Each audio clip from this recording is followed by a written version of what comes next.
Sirs, ladies and gentlemen, good morning everyone, and welcome back to the Shared Awareness Deconfliction in the Mediterranean Conference. Our Operation EUNAVFOR Med Irini organises this conference as a milestone to share knowledge and interests, paramount to accomplish our mission to implement UN resolution on arms embargo and contribute to achieve peace and stability in Libya. Yesterday, we had two extremely interesting panels crowned by distinguished guests, followed by initial messages of three working groups.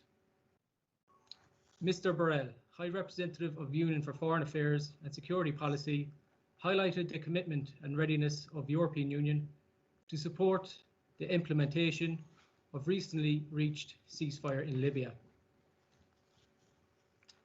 Ms. Williams, Special Representative of the UN, Secretary General for Libya, pointed out the recent progresses reached by Libyan authorities and parties, and stressed the UN efforts to appeal to all stakeholders to exploit the favourable momentum and to stop the arms smuggling into the country. This morning, working groups resumed at 08:30 hours for their second session. Their outcomes will be presented in plenary session to all audience today at 15:20 hours. Today we will listen to a special address by Major General Giovanni Maria Iannucci on behalf of General Enzo Vecchiarelli, Chief of Italian Defence General Staff, and to Admiral Robert Peter Burke, Commander of NATO Joint Force Command in Naples. Distinguished speakers will follow with updates from the main Mediterranean stakeholders who are in effort of stabilising the region. A question and answers period is scheduled at 12:40 hours. I'm leaving the floor now to Major General Giovanni Maria Iannucci from Italian General Staff, who will deliver a speech on behalf of General Enzo Vecchiarelli, Chief of Italian Defence General Staff. Well, thank you for Sì, sono. Ciao, ciao. I think there is someone with the open mic, but can you hear me?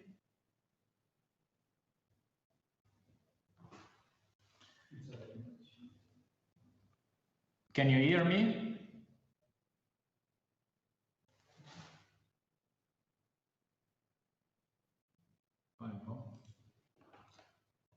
Hello? Can you hear me? Yes, we can hear you. That's perfect. So I was unsure. Thank you, first of all, for introducing me. As you kindly mentioned, I'm Major General Giovanni Iannucci. I'm here on behalf of my chief, General Vecchiarelli, and I'm the Italian Policy Director. It is a pleasure, personal pleasure and professional pleasure, to give you a short speech on the Italian view, basically, of the Mediterranean system, even more than the Mediterranean Sea, and to having the chance at the same time for streamline and to point out how Italy deserves attention to the Mediterranean. Being the policy director, I've been several opportunities to talk about the Mediterranean, talk about the South, talk about growing interest, challenges and threats, but it's most of times among military actors.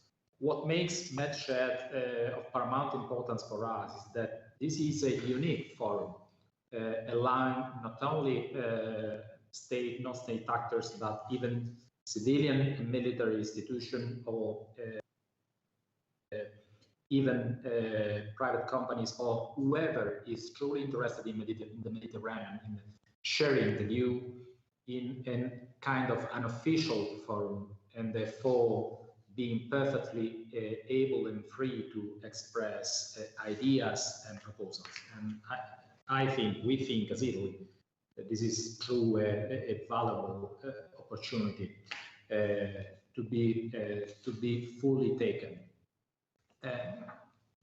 If I'm not mistaken, ShedMed started about 5 years ago with a meeting, and this meeting today, after 5 years, this repeating meeting with increasing attention, even though, of course, not in person, in a virtual way, testifies the attention, the interest that those topics and the Mediterranean itself deserve for us, for a wider community.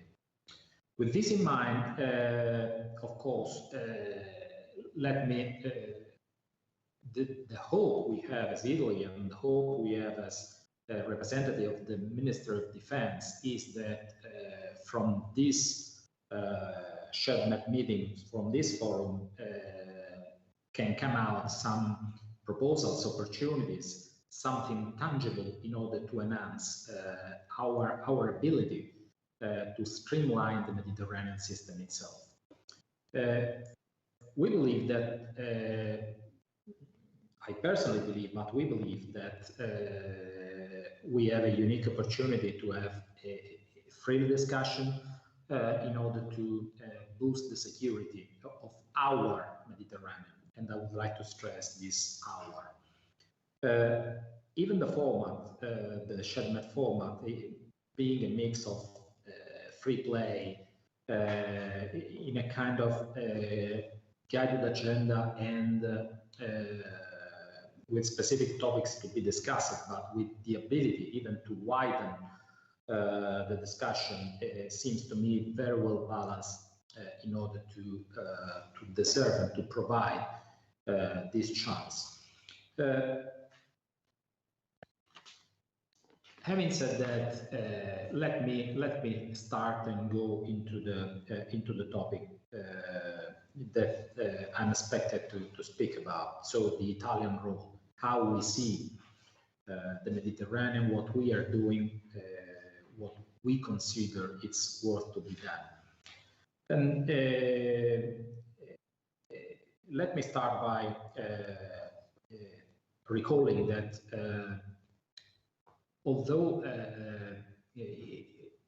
of course, the Mediterranean is the center of our strategic landscape, it is our top priority in terms of geopolitical scenario. At the end of the day, the Mediterranean is simply where we live, and I think nothing is more important than this for us, of course. But it is at the same time a place where the international community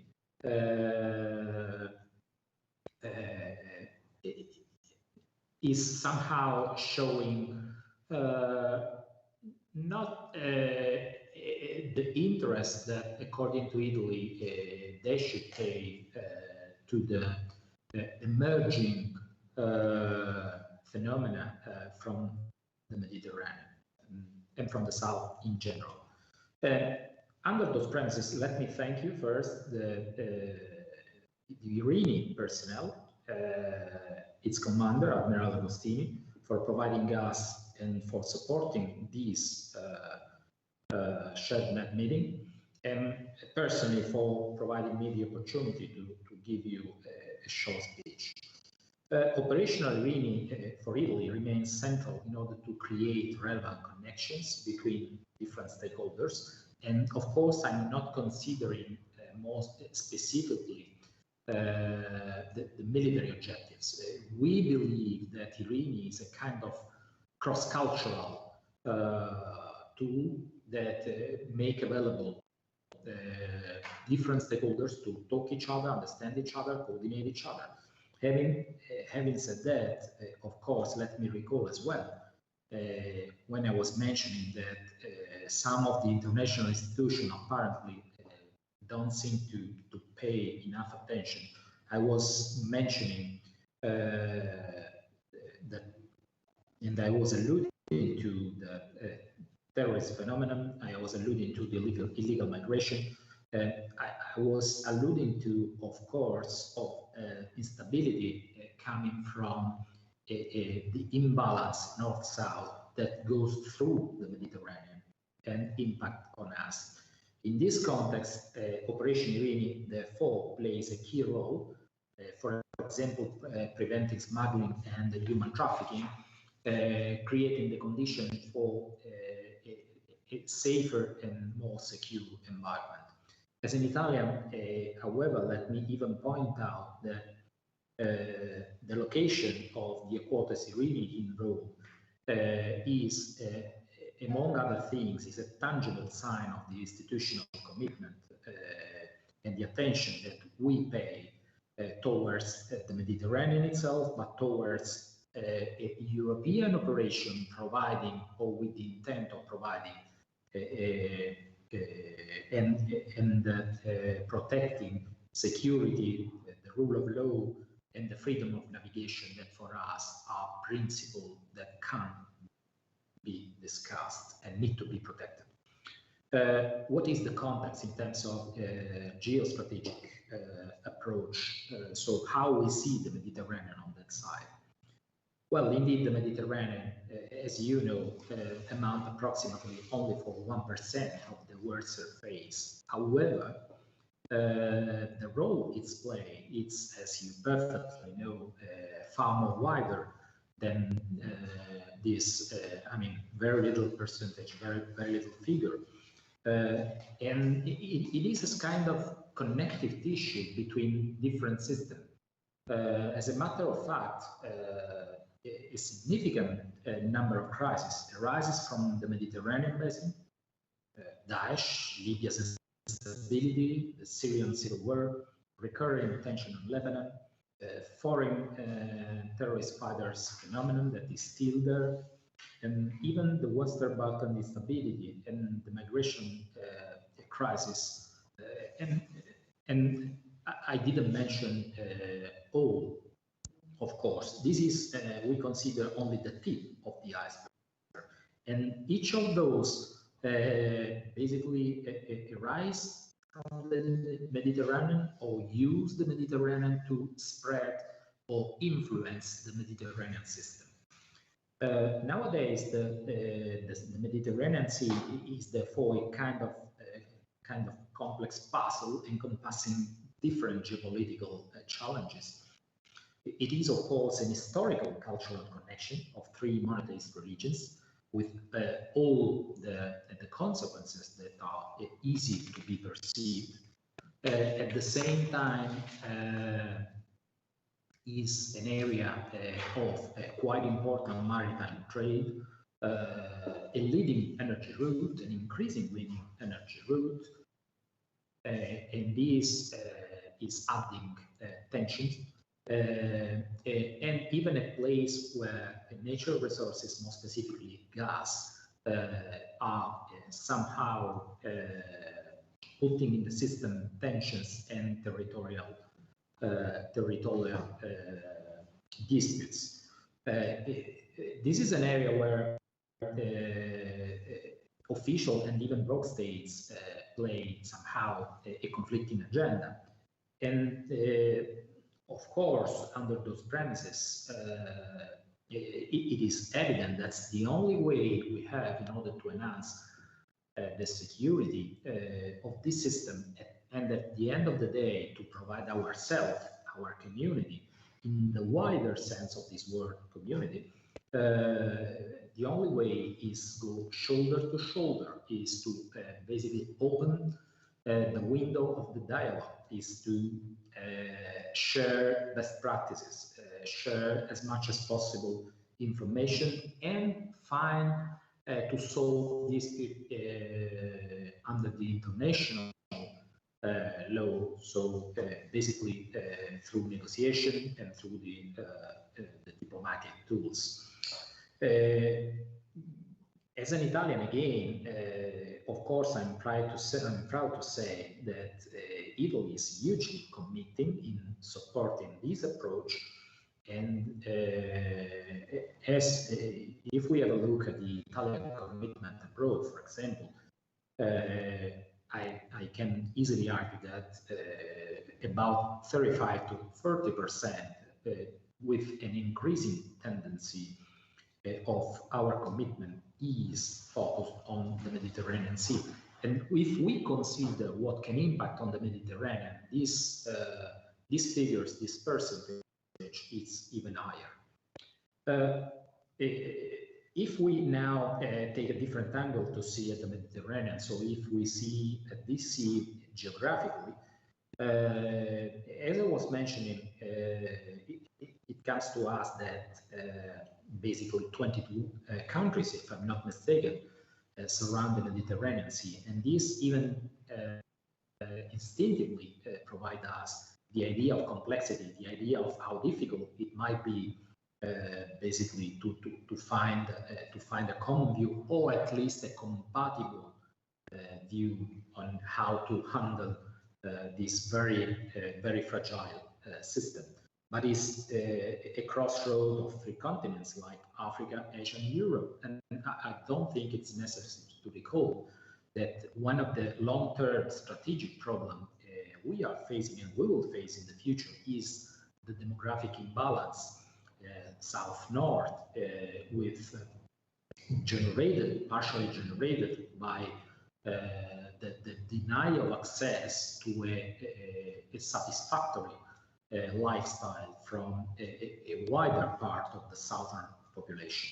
But the Mediterranean, and throughout the Suez Channel and the Straits of Gibraltar, is even the most important maritime gateway between East and West.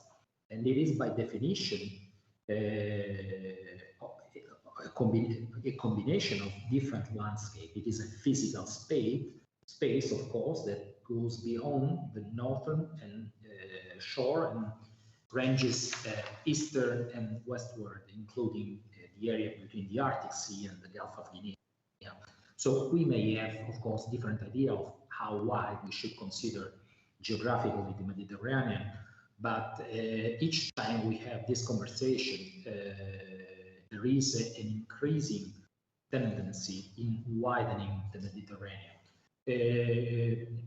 Not, of course, under a purely geographical approach, but in terms of impact, strategic impact, geo-economical impact of the Mediterranean structure in the Mediterranean system.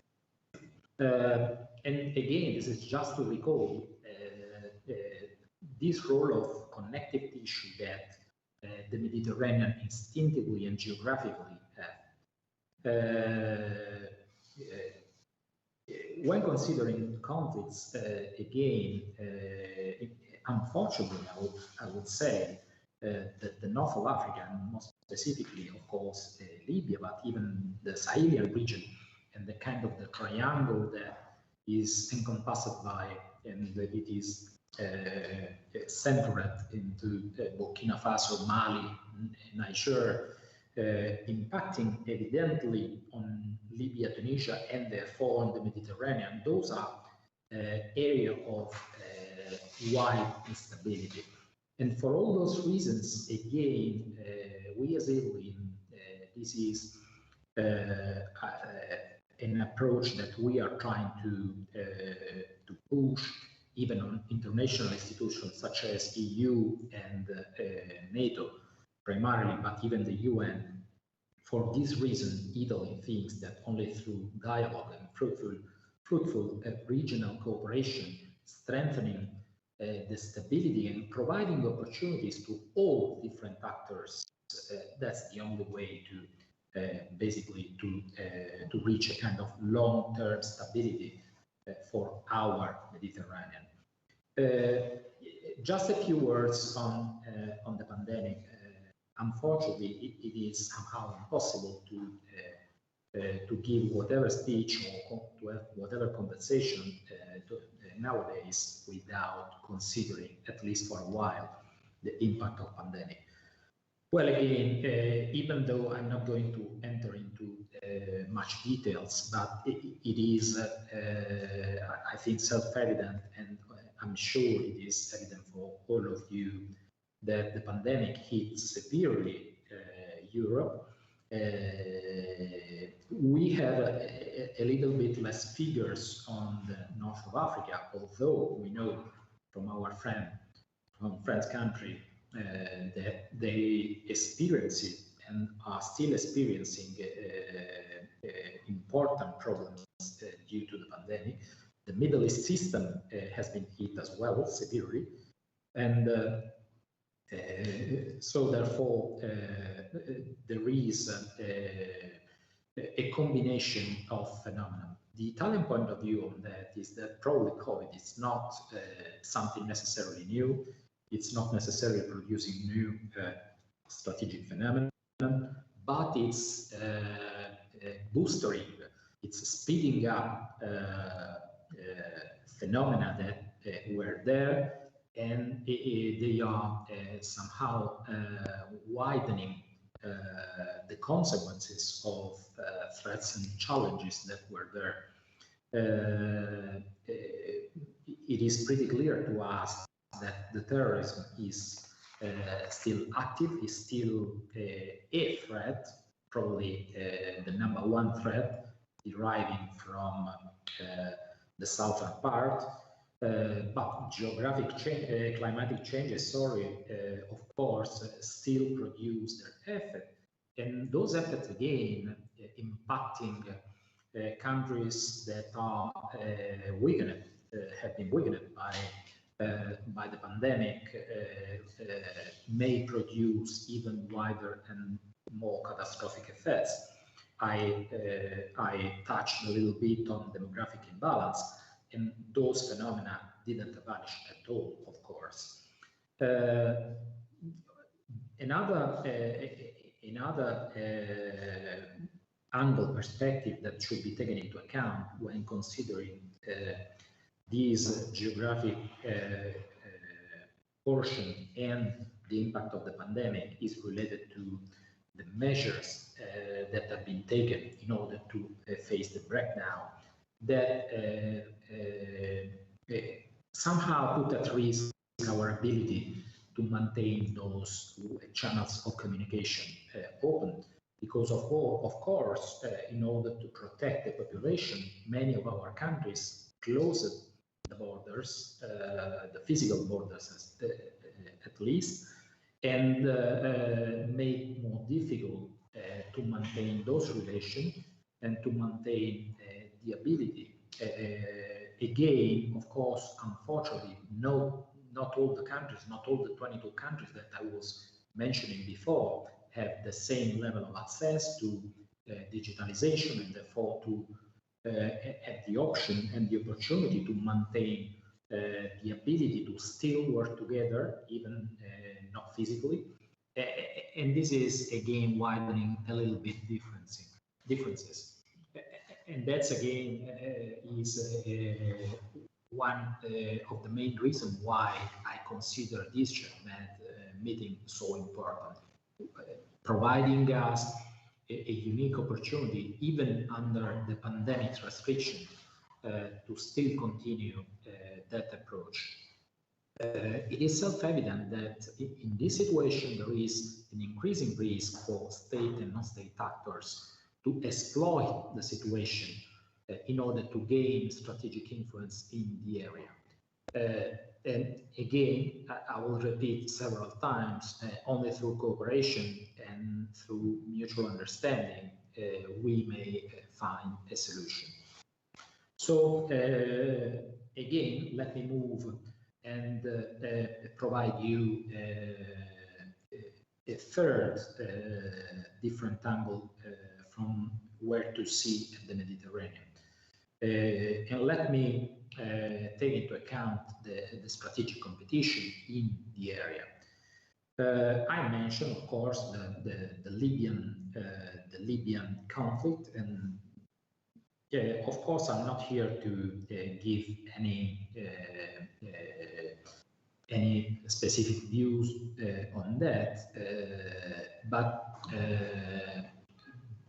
the instability and the suffering of the population due to the internal conflict hitting severely Libya, as well as some disputes for the energy sources, more specifically in the East Med, may create the conditions to increase tensions. And if I consider that, unfortunately, we see that sophisticated defense systems and weapons are available even for non-state actors in the Mediterranean area or close to the Mediterranean area, impacting on us, we see this situation with a lot of concern. I mentioned that the Mediterranean is a connective tissue. It is at the same time an open space, of course, being a sea, although not one of the biggest, but it is an important open space at the center of what we consider a strategic competition. And there is an increased number of actors, not necessarily coming from the Mediterranean. This is probably not a new tendency, but an increasing tendency with actors coming from outside, not necessarily from the Mediterranean, having an impact and trying to gain influence on the Mediterranean system. So there are many attempts to shape the balance of the area by using a mix of tools, somehow assertiveness, somehow sometimes military actions, sometimes through economic tools and measures, but most of times playing in the so-called gray zone, where the international law is a little bit less clear in its applicability. The overlapping interests, therefore, of multiple actors and even the vagueness of their actions may blur the lines and may produce an increasing complexity in this system. I think we have an increasing even problem in terms of legitimate path and in terms of applying effectively the international law system. What's the role of the defense? Of course, I'm providing you this speech, being a general, being the speaker on behalf of the Italian CHOP. So let me provide you the point of view of the defense in general terms and of the Italian defense more specifically. I mentioned that just to provide you, we are due to have to receive the approval from our political institution, from our government, for the Italian commitment abroad for the operations and mission in 2021. I was mentioning how important it is for us, the Mediterranean system and the Mediterranean Sea, of course. It is far more the most important one for our Navy, but not only for our Navy, for our country as a whole. Our approach is to our, I would say, end state in the Mediterranean is to look for a stabilization of the area. So we see at the Mediterranean in a kind of systematic way, trying to integrate and to produce an overall, a whole of country approach. So working together quite hard with the Minister of Interior, with Minister of Foreign Affairs, with our institutions, even not necessarily state institutions, in order to support this approach. We think we are playing an important role in this security scenario. And we think we may have a role, and we are playing sometimes even very tough role within the EU and more specifically within the alliance.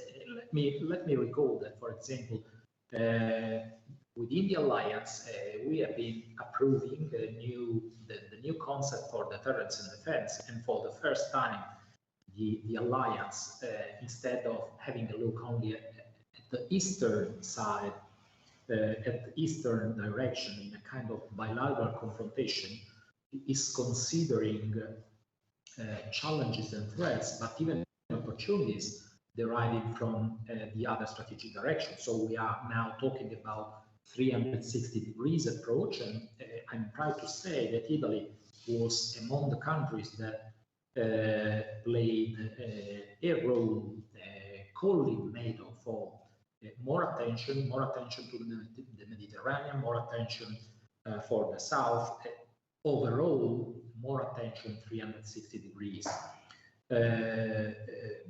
So what is the consequence of that? I'm sure that Admiral Byrd later on, of course, will provide us the point of view of NATO, and it will be quite interesting to see that and to hear, I mean, such an experienced and, I mean, such a high-level speaker providing us what NATO is doing and considering. Within NATO, we have been building the hub for the South.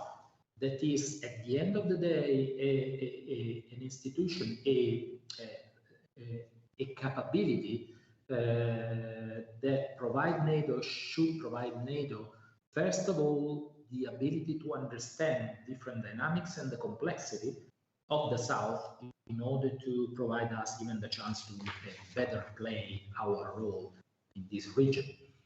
I mentioned, and I'm moving more specifically on the international organization, I mentioned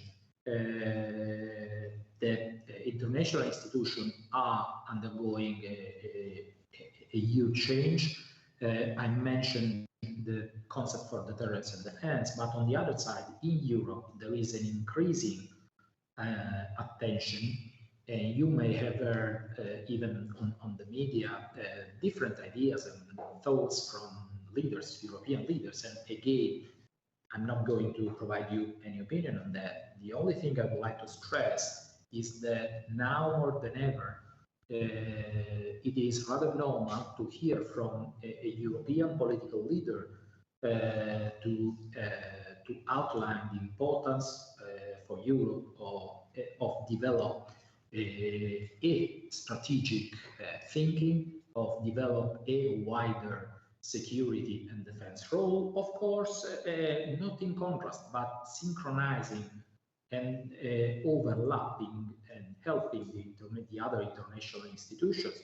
On the other side, and this is probably one of the most positive steps forward, I see some initiatives like 5+5 or G5 Sahel as well, that in the last months or so are developing tangible initiatives in order to connect the southern with the northern part of the Mediterranean, and therefore spreading that ability to work together to maintain our channel of communication open and so on. So in terms of initiatives and possible synergies,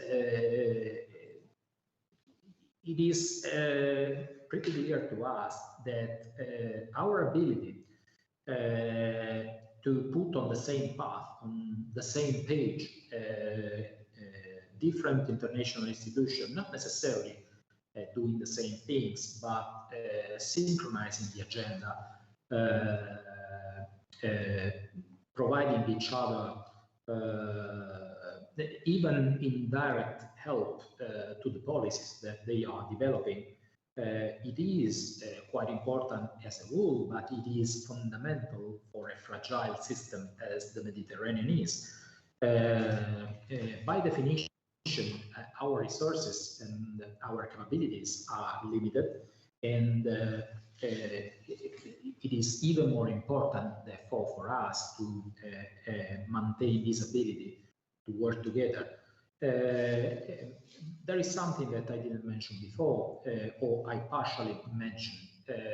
Of course, when we consider an institution, an international organization like the Alliance, the Atlantic Treaty, the NATO is NATO instinctively developed a tendency to think in terms of bilateral confrontation, but that bilateral confrontation is now providing us different scenario. So it is played under different conditions and in different situations.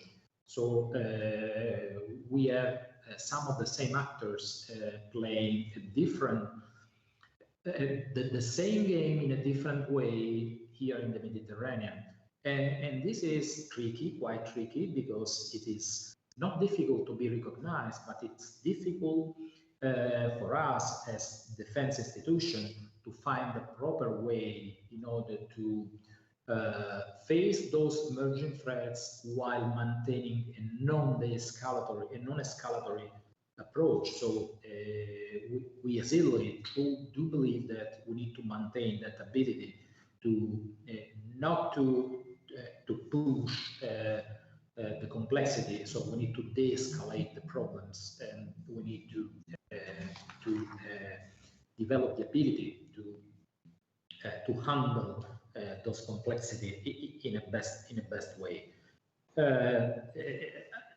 Going to the conclusion, Italy again welcome this SHEPMET meeting, welcome each opportunity, but this one more than others because of the variety of actors that are connected and that can provide different angles, different point of view, different interests and perspectives. We think this is exactly the aim, but this is exactly even the long-term positive strategy in order to go a step forward and in order to maintain the Mediterranean available for everybody, for the 22 countries that can claim to be Mediterranean countries, but for an increasing complex scenario and landscape that we are facing and we will face even in the future. It is normally important. Let me recall that it's of paramount importance. I would assess it's simply unavoidable when considering the impact of the pandemic, when considering COVID, that of course is splitting, is pushing us by enlarging the differences, enlarging difficulties, and is unfortunately it's pushing differences and inabilities to handle properly such a severe crisis like the pandemic was. Longer term, if we not develop this ability, if we do not develop even a cultural tendency to think that way, to think openly, and again, in a Chatham House informal meeting like this, we think this is the best chance to spread this approach. If we won't be able to develop that approach steadily, we believe that the Mediterranean will be at sea. We see many positive steps. We think the Mediterranean we deserve all our efforts in order to make it possible and to make it successful. This is what I have for you, and thank you again for providing Italy, for providing the job, and for providing myself the opportunity to give this short speech. Thank you.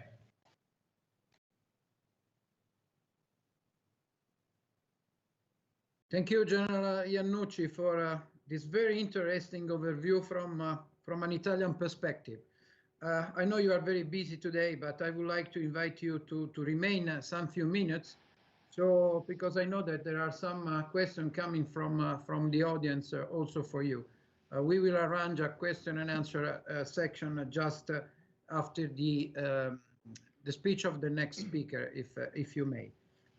Now let's move on a different perspective. So from NATO and maybe from USA. let me introduce another very special guest, the Admiral of the US Navy, Robert Peter Bark.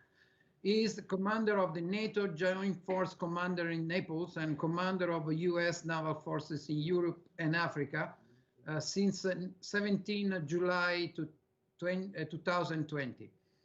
Admiral Bark is a top-level US Navy officer who has served also as a commanding officer on board attack and ballistic missile submarines.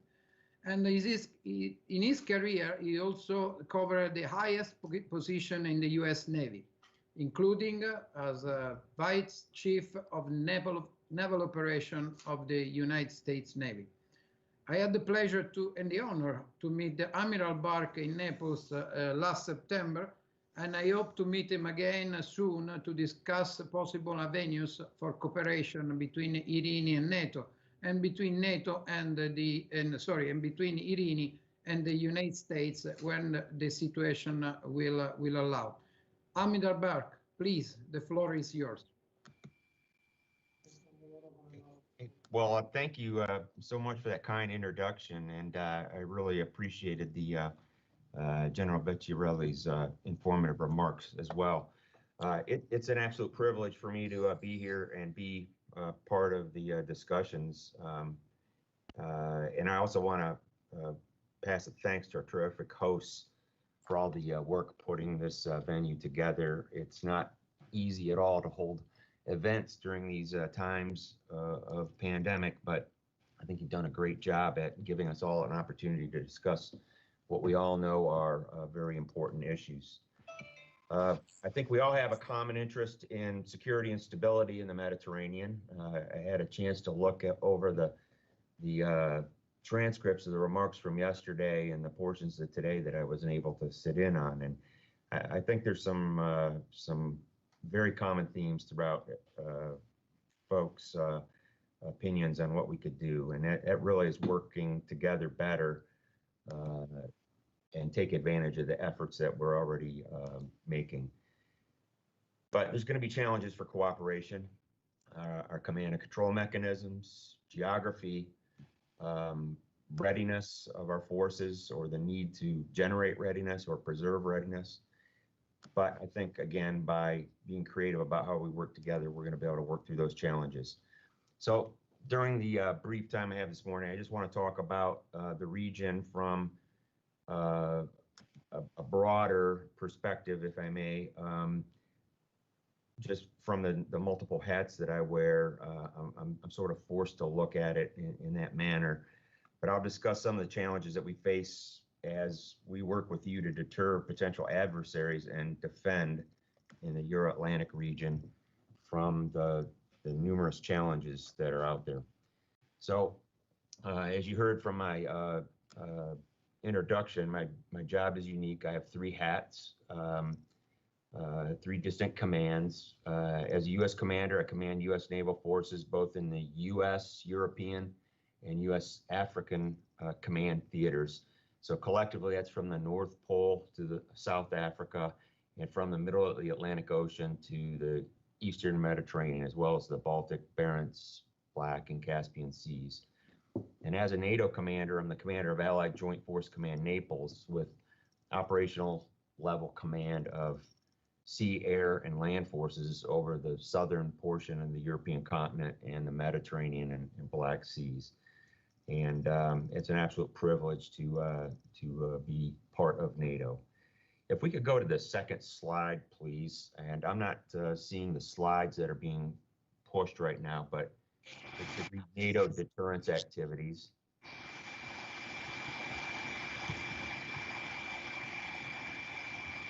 Those are the hub slides for General Davide Ray later on this afternoon. There should be another one.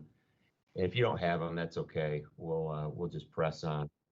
But if you could see the slide, what you would see is a whole lot of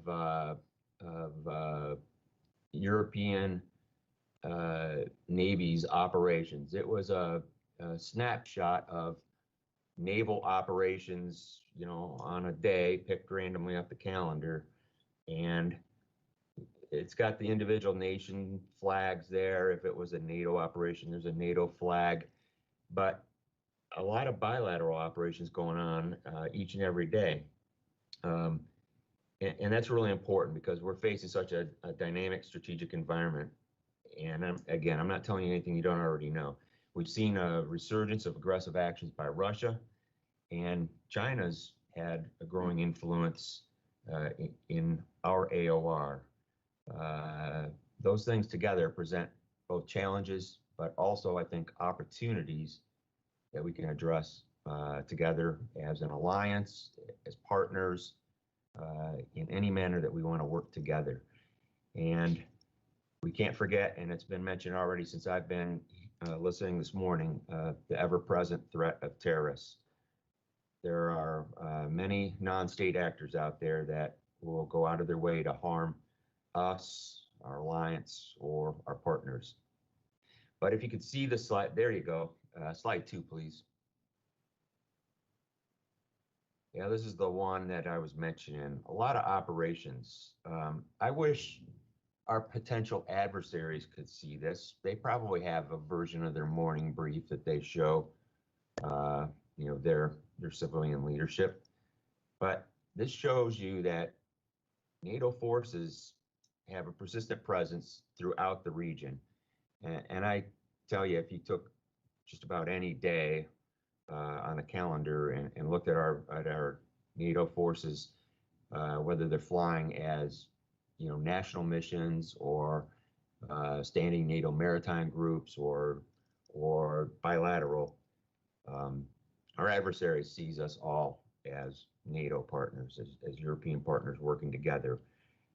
And that paints a pretty credible deterrent picture. And I think the way that we operate together, both multinationally and jointly between our land, sea, and air forces on a routine basis, it shows that we're a credible deterrent and that we're ready to defend if we're called upon. But I personally would like to be a fly on the wall when President Putin gets his morning brief and they see slides that look like this. It's got to be a bad day for that briefer. The last speaker talked a little bit about the realignment that we're doing within NATO, and one of the big elements of that realignment is to take a strategic look at our deterrence activities. And as good as that picture is right there, it's chance rather than design that got that picture. A lot of individual nations, a lot of allied efforts, a lot of different organizations working together to make that picture come true, but it's not organized, it's not necessarily coherent. So what we're looking to do within the alliance is take a strategic look at deterrence.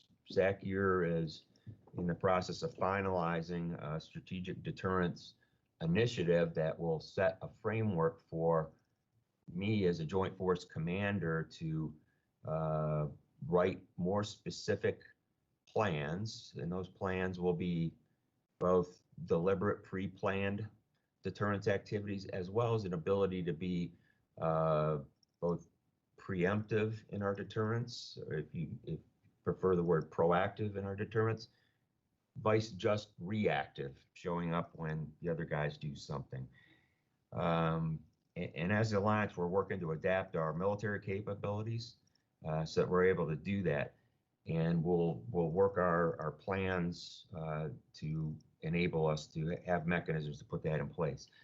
And that's very consistent with what has already been mentioned as our 360-degree approach to security. We have to look in all directions. The world has gotten smaller for a lot of different reasons. And activities that happen on the African continent or in the Middle East are undoubtedly going to have an impact on the European continent if we don't pay close attention to them and work to influence any of those activities that could ultimately threaten Mediterranean or European countries. So bottom line, we're taking stronger actions to work against those challenges, both state and non-state actors. and we're going to have to continue that, and we're going to have to continue to be ready to respond. If you could go to the next slide, please, slide number 3. So concentrating here on our discussion point in the Mediterranean, I've focused or highlighted the various blue forces throughout in the organizations that are conducting those operations, from NATO's Operation Sea Guardian and the NATO activity Aegean Sea to the European Naval Force Mediterranean Operation Irini, and you also have the United Nations Maritime Task Force for the interim forces in Lebanon, all working towards common goals: security, stability, and prosperity for the Mediterranean and the Middle East and North Africa region, and beyond that. And there's some absolutely phenomenal work being done. But again, we tend to be reactive. We tend to focus on hotspots or on deterring a single actor or confronting a single or a particular situation. And that's not wrong. I'm not saying that that's wrong, but we need to confront challenges. And each of these operations are effective and important. But we also have to, I think, bring a component of flexibility and agility so that we can get ahead of emerging challenges, and as I had mentioned before, conduct some operations to influence those emerging challenges, or if necessary, react to those emerging challenges rather than focusing on what is a relatively static deterrence posture. And I have to tell you, I think there's none of us on this VTC that would really disagree with that concept. It's the question then becomes, how do you make that happen? If you could go to the next slide, please, slide 4. I think there's no doubt that our combined efforts are having a positive impact in the region, and I think we can be very proud of that. And I, as a U.S. commander, as a NATO commander, I'm not concerned whether it's an EU flag, NATO flag, U.S. flag, any one of our NATO member or partner nation flags flying over the operation. What I care about is that the adversary is deterred from our operations. So it really, in my mind, comes from the way we message that, the way we talk about those operations together and with each other publicly, so that the potential adversaries can understand that this is an integrated effort in the aggregate. And I think we can build on this concept. We don't have to have all the regional forces operating under NATO OPCON. We can achieve the same effect if they're operating in supporting capacities in their existing organizations, but with a shared understanding of the problem, a shared understanding of the goals that we have in common for a particular set of operations. And in general, I think we're all working towards a very common set of goals, which are to keep the seas free and open, deter aggression from our adversaries, prevent malign influence in the region, and most importantly of all, preserve peace and stability for the Mediterranean region. And that's really it. It's the effect that matters, not the flag on the mast. And I know that while we all seek that peace, stability, and prosperity, different organizations are going to have their different focal points. But I think those positive outcomes that I mentioned earlier can bring us together to work overlaps of those organizations, opportunities where we may be in the vicinity of each other, and bring our forces together in new and unique ways. I think the Balkans offers a great example of this. NATO, with its stabilization force and the Kosovo force missions, while the European Union has had the European Union Force Bosnia and Herzegovina, and then Operation Althea, and also the rule of law mission, ULEX, I would add. The UN's also been present with the UN mission in Kosovo. So all these missions are important, and they're working together in the aggregate to provide regional stability in the Balkans. I think it's a great example of how we all work together, even though each of the organizations is focusing on different specific contributions. The greater objectives are that larger common goal, the peace and stability in the region. So if you apply that concept back to the Med and all the operations, missions, and activities of the varying stakeholders have that, slightly different focal point, and everyone has maybe a different approach and sometimes a different geographic focus, but we've got those common goals. And I think that's the very definition of cooperative security. And with those common goals, we know that we can achieve positive effects in static hotspots like we're doing today. And I think we can also then apply that same principle to future hotspots. And this is where the C2, the command and control, the different organizations, sometimes has been an obstacle for us, but it doesn't have to be. NATO has a standing command and control structure. The United Nations and EU don't have a comparable structure. Things have to be worked through at the political level for each specific operation in those organizations. There's a reason for that, and there are very good reasons. There are differences in how the headquarters are brought together and how the missions are approved and the respective political processes. Bottom line, it's a deliberate process, and that has merits, but it's not fast. NATO, with its standing command and control, it isn't exactly a pickup game either. Our operations have to be agreed upon by all the allies in the North Atlantic Council. And then we've got to figure out how we're going to get the forces to support the operation and any follow-on processes. But because we do have that command and control structure already in place, and we have standing NATO forces, that saves some time. You're going to hear Admiral Keith Blanc later this afternoon talk about his standing on naval forces,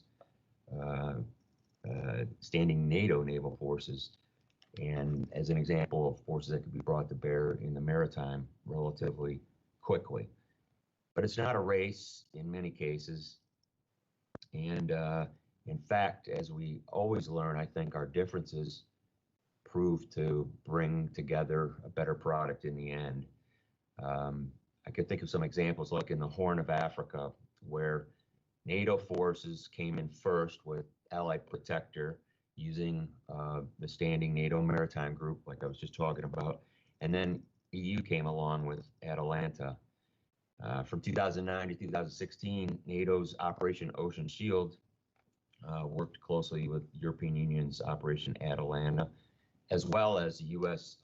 Combined Task Force 151 and individual country contributions to the operations. And that international force, that international naval force, deterred pirates from attacking ships and ultimately helped contribute to the suppression of piracy in the Horn of Africa maritime region. That's a perfect example of what I'm talking about. We have to recognize how and where we can nest our capabilities together to work together to achieve those common goals.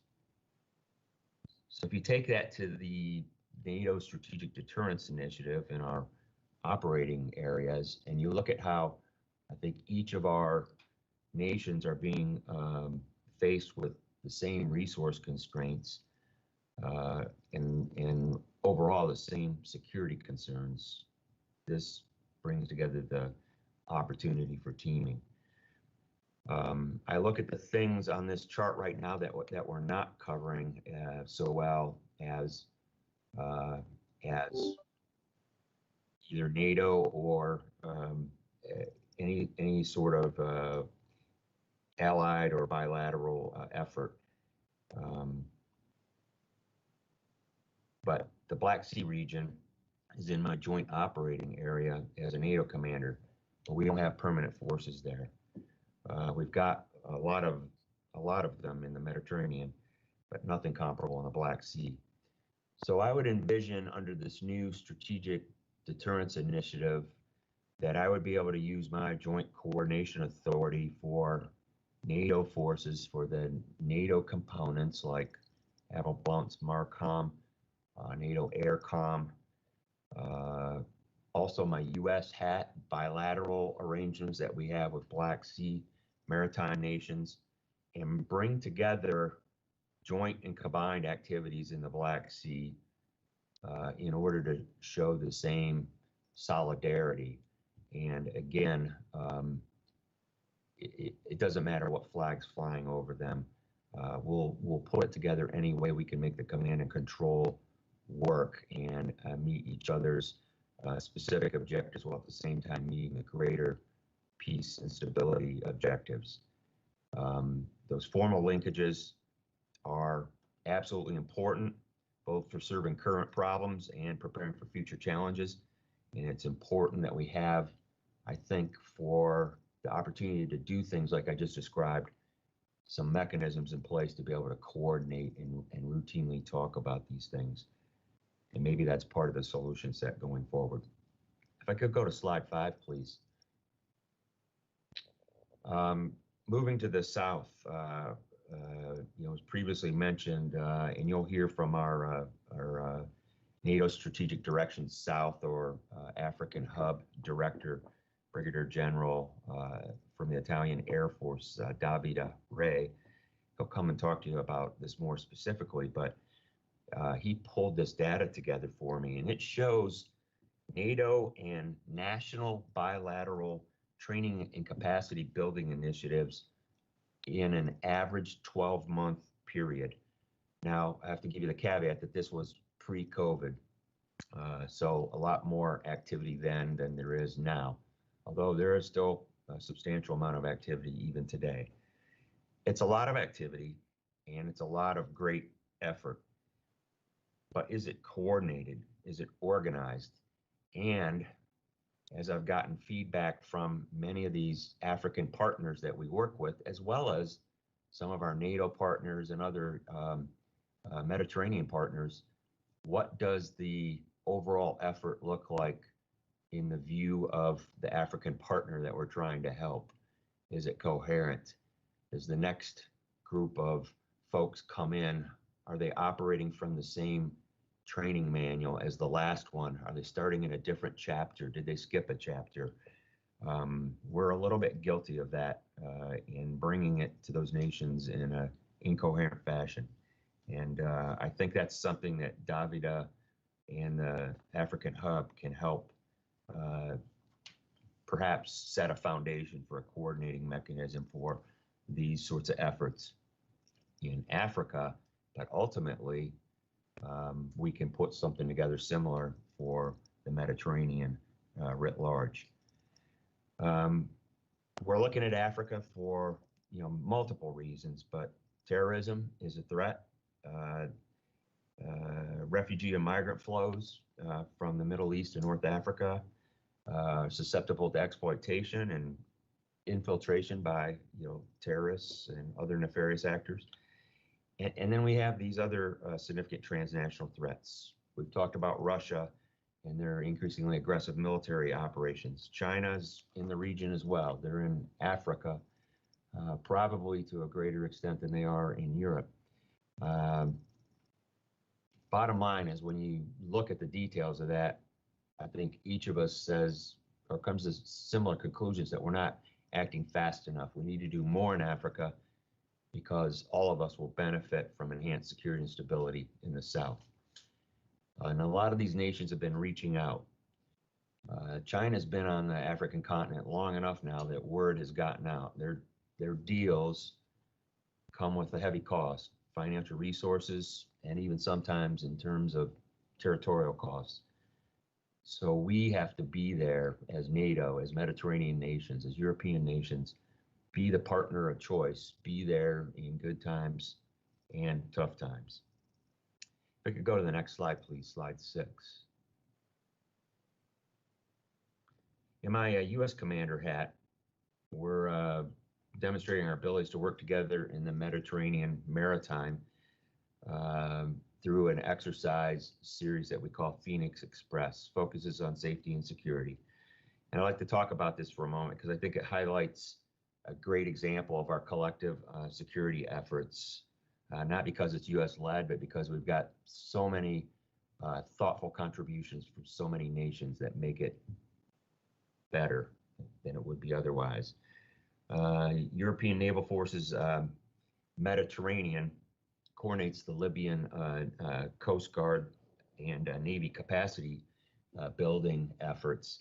And at this very forum, ShadeMed, in November 2017, my staff learned from discussions with UNAV-4 that there wasn't a mechanism in place to assess the training effectiveness for the Libyan Coast Guard beyond operations at sea. And that's where Phoenix Express comes in. My staff worked with the UNAV-4 folks and got together with the Libyan Coast Guard and their Navy and asked them if they would like to consider observing or even participating in the exercise. The Italian Coast Guard and others in the European Naval Forces Mediterranean had done a great job in developing the Libyan Coast Guard, and by the time we asked, they were ready to do much more than observe. And a few weeks later, they came out and they observed Phoenix Express 2018, and then they were there in time for the final planning conference and participated in the 2019 exercise. We had great interactions with them during the planning processes, and then the exercise itself. But a perfect example of how maritime partnerships enable nations to share responsibility and collectively respond to the challenges and threats. More capable Libyan Coast Guard and Navy are going to be able to help Libya to improve its own maritime security, stability, and governance, and to enforce UN Security Council resolutions banning weapons and oil smuggling. And I think we all benefit from working side by side with an invitation or even a conversation, something we can do at forums just like this, which then I think leads to strengthened relationships and tangible results. Small changes like this across the theater are going to be the driving factor that helps us move this forward. Bottom line, in closing, I'd just like to wrap this up and say that I think the peace and stability are going to require enduring naval presence if you're not there to enforce international rules-based order and international law. Organizations, nations are going to take care of that vacuum. So enduring naval presence is absolutely necessary. And to achieve enduring naval presence, we have to have partnerships working towards common goals. We're going to all have to continue to innovate and look at new ways of doing business. We've got a really complex security environment out there that's going to test our forces, and we have to be ready to deter. And we need to strengthen our cooperative relationships as we ensure our naval forces are prepared to work together to achieve those common goals: deterring aggression and malign behavior, keeping the seas free and open, and preserving peace and stability. So I, in turn, would ask you, what more can we be doing? How else can we work together to ensure that we're not duplicating efforts, but rather optimizing our resources? I'd really look forward to hearing your thoughts on that. I look forward to partnering with each of you and your organizations in any way that I can, in any of my command hats. And I know my entire team does as well. We've accomplished some phenomenal things together so far, and I know we can do even more. I'm just excited about the potential. Thanks so much for the time. I apologize that it went a bit long, and I'll stand by for a few questions. Thank you.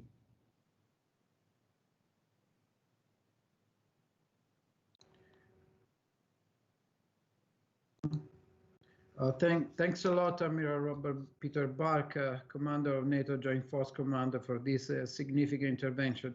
I do completely share your point of view, we need to cooperate more and in order to avoid duplication, of course, but also achieve a more effective deterrence effect on the field.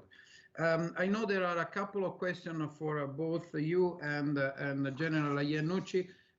So I would like to start a very brief question and answer section right now, so we can just address the issue that both you and General Iannucci have touched so far. Please, Colonel Tola. Good morning, sirs. Yes, we've a couple of questions from the net. The first would be for Admiral Burke.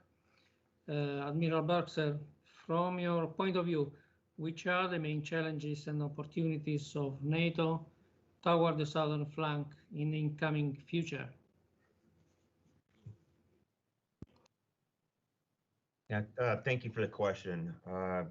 From the perspective of NATO, the main challenges are really the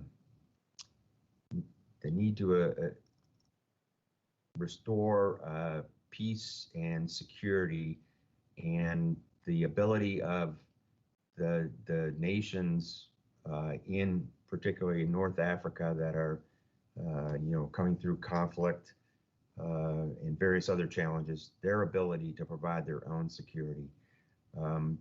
That fundamental lack of governance as those struggles have changed and morphed over time has provided an environment in which terrorist groups can fill the vacuum. They can operate outside of the rule of law and take advantage of this, the residents of those nations, as well as establishing trafficking and other threatening activities. Ultimately, exporting either migrant flow, refugees, which has created a problem for the European continent, and a challenge, I should say, for the European continent, and ultimately, the training grounds, the proving grounds, the operating spaces for terrorist groups to launch operations to Europe and other places in the world.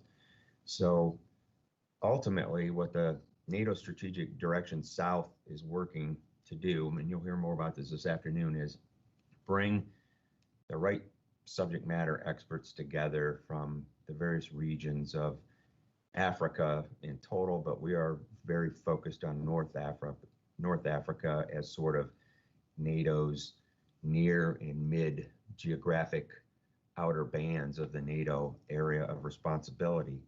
There was a time when NATO didn't even consider looking at operations in Africa, but we have to, because of those threats that are coming from those areas due to the lack of governance, the lack of security and stability in a number of those nations. So the hub brings together these experts, academic, diplomatic, in some cases military, the African Union, and the idea is, let's focus on Africans, African experts working with experts from NATO and elsewhere in the world, and help Africans define solutions to African problems so that we can help them independently restore peace and stability in their nations, in their regions. We really are there with the idea of providing the enablers so that they can become self-sufficient. And I think our increased willingness to operate in those nations, to conduct port visits there, to support UN and European Union missions in those nations, as well as NATO missions, which are generally of a peacekeeping and humanitarian nature. Our presence there is going to contribute to the stability of those governments, the ability of those governments to provide stability on their own, just by being there. It'll have a deterrent effect. That's just a start. We've got a long way to go because each of those nations and each of those regions of Africa has its own very complex set of challenges and ramifications. So I'm really just scratching at the surface of that, but it's really the terrorists and the terrorist groups and the migrant flow challenges that come from there. Thanks for the question. Thank you, sir. We have a question for Major General Iannucci. Sir, do you think that the assignment of headquarters of the Irini operation by European member states to Italy is a recognition of the commitment of Italian armed forces to international missions and the recognition of the specific knowledge of the Mediterranean area? Thank you for the question. I think it's more than that. It's even that. It's not only that. Of course, as I mentioned during my speech, Italy is inherited in the Mediterranean system. It is very committed there. Of course, develop awareness. Probably there is even a cultural ability to understand phenomena and tendencies, but it's even more than that. It's even on the European Union a way to streamline a structure that foresees 4 different, strategic headquarters, being Rome one of them.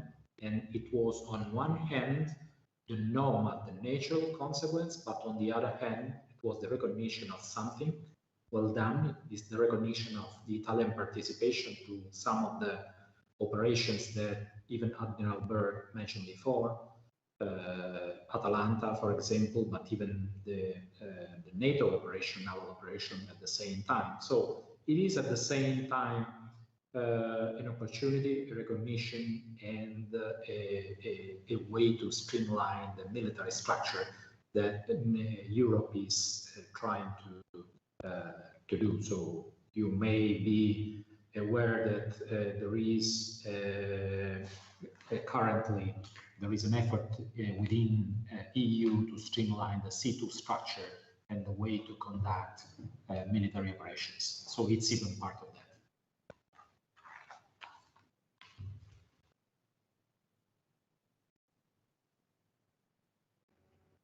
Thank you, sir. Another question for Admiral Burke, sir. According to yesterday's debate, it seems that NATO and EU are still working on an agreement that will involve Irini. Considering the same area of operation between NATO Joint Force Command and EUNAVFOR Med Irini, both operating the so-called southern flank, do you consider possible as an alternative a specific agreement between Joint Force Command and the EU OHQ EUNAVFOR Med Irini, or at least between Irini and US Command in the area, as it was with Operation Sophia? So. Thanks for the question. Again, I'm very open to any opportunities to cooperate, collaborate in any way possible. However you want to draw the Venn diagrams around the organizations, I think we should have those discussions. Some of the options proposed there would be political decisions at the European Union and NATO level.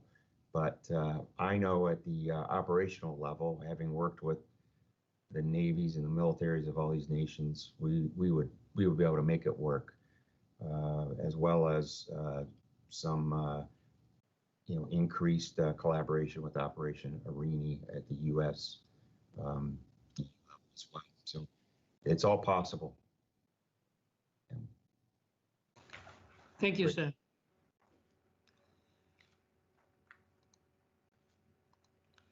And we have a 4th question for both, apparently.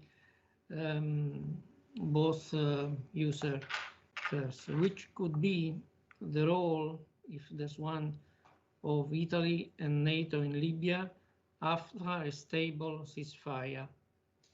Admiral Burke, could you start, please?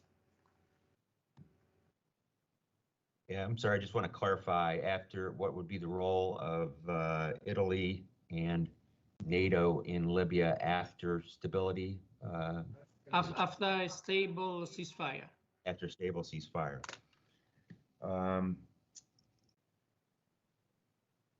Again, a political decision for sure. Potential missions could run a whole range of different things.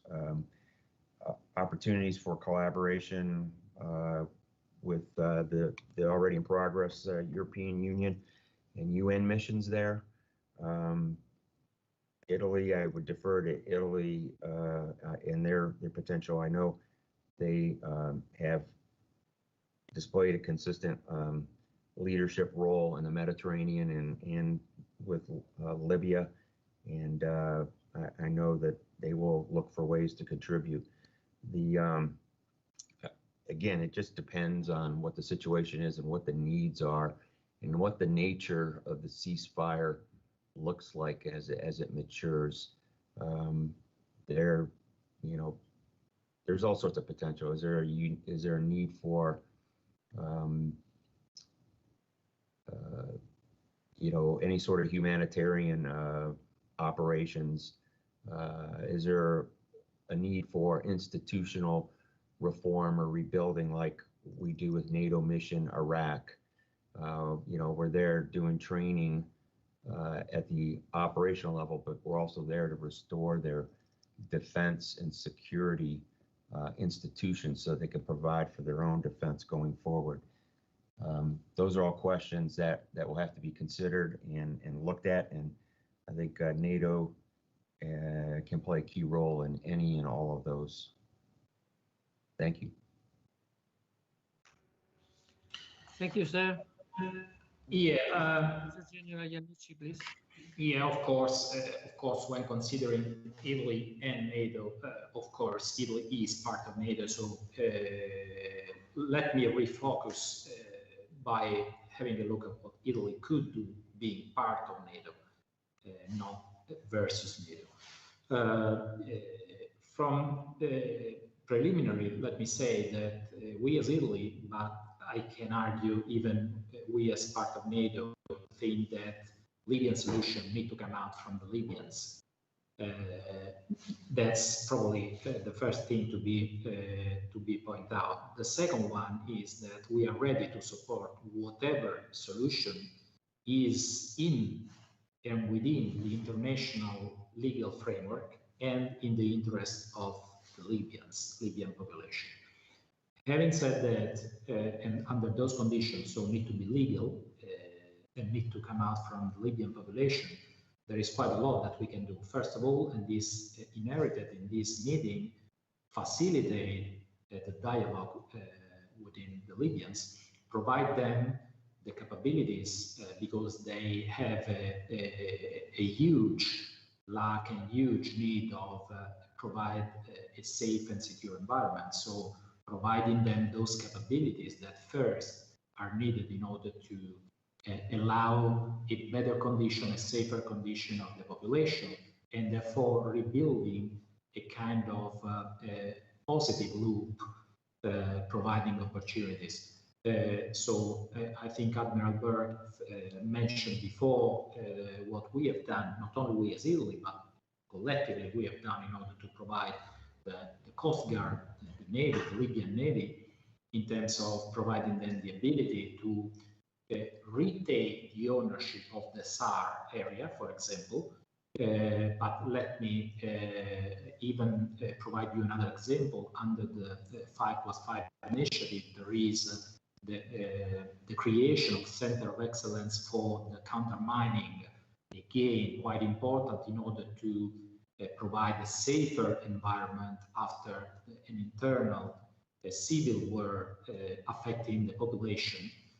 so providing them those capabilities, supporting the capabilities of the police forces in order to ensure the law, but of course there will be a need even for rebuilding military and civilian institutions. So think about the academies, etc., in order to have in the future armed forces solid and well structured in order to run the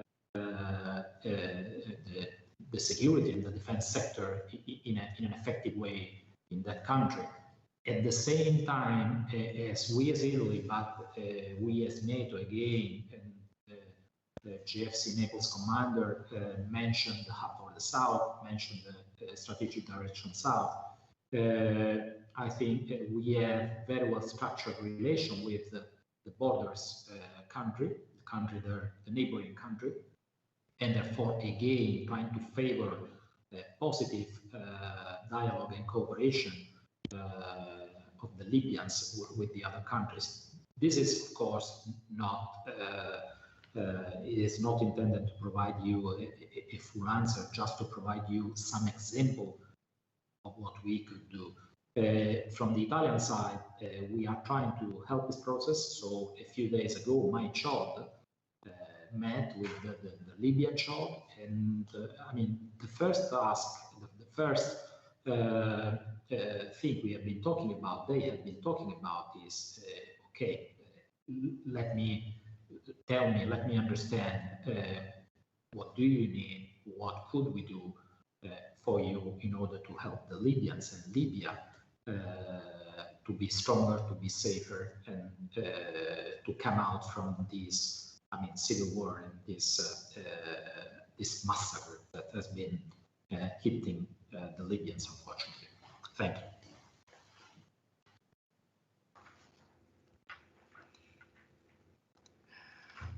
Thank you, sirs. Thank you, Admiral Bark. Thank you for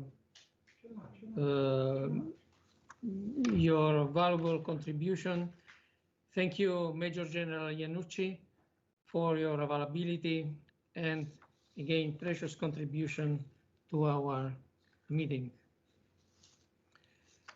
We proceed now with the briefing from Rear Admiral Jean-Michel Martinet, French Navy, who's been the Deputy Commander of the EUNAVFOR Med since the 27th of November 2019. His large experience in operational staff, was assigned to several posts in Joint Staff, Navy and overseas staff. Since January 2016, he was Deputy of the Admiral commanding Naval Action Force in Toulon. Admiral Martinet, please.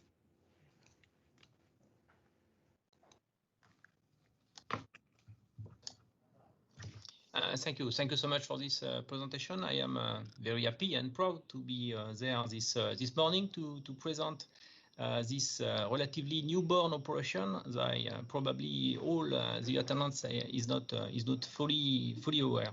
As it has been said, I am the deputy commander of this operation from the beginning. To support my presentation, I have some slide. Just 1 second to share with you.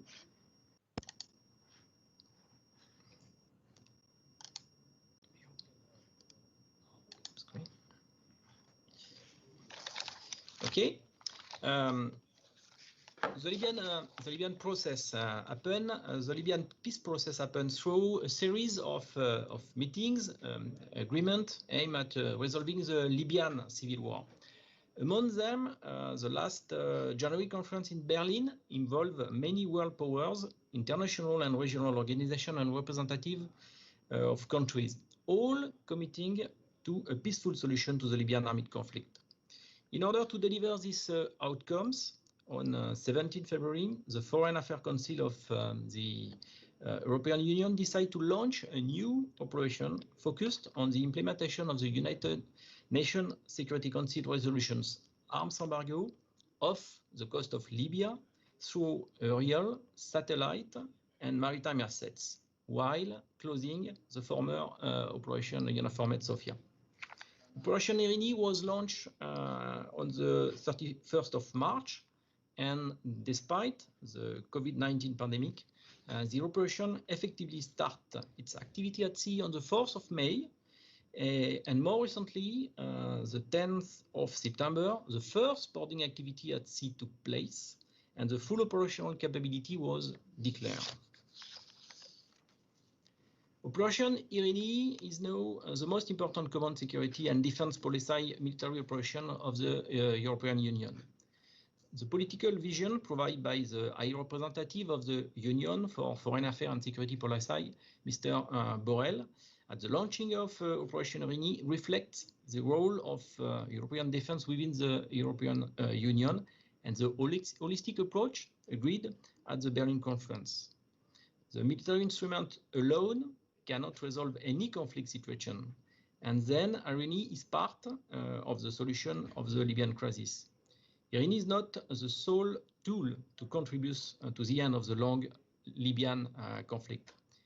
Irini is part of a wider process involving political, military, economic, and humanitarian track.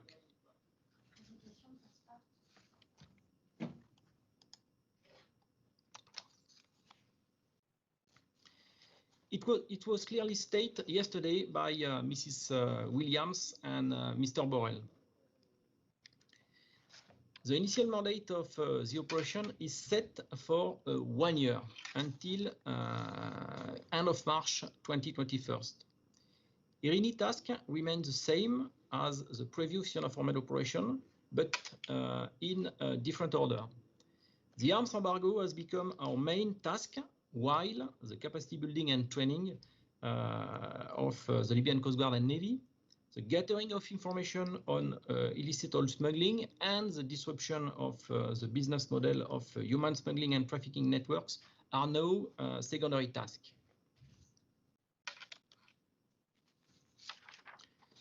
These tasks have been translated in terms of effect in our operational plan. The requested effects are the following. Firstly, understand the occurrence of arms, petroleum, and human smuggling networks by exploiting data provided by our assets, intelligence, and satellite sources. Secondly, disrupt in the maritime the supply of arms to Libya, and monitor the weapon trafficking conducted by air and over land. Irini presents also exercise a consistent deterrent effect, influencing international supporters of the Libyan warring party. Thirdly, contribute to the overarching EU comprehensive capacity building process in Libya by supporting the Libyan Coast Guard and Navy in the development of their capacities. And lastly, assist the law enforcement agency in their own action against migrant smuggler and trafficker by monitoring activities.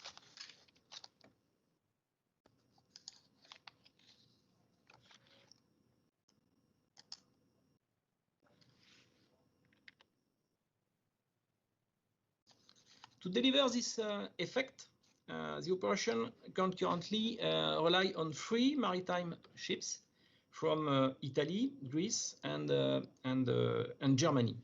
Currently, the Hellenic frigate Adrias, this frigate hosts the force commander and his staff, the Italian ship Sigala Figosi, and the German frigate Hamburg. To these 3 ships in direct support of the operation, we can also add 3 other assets in associated support.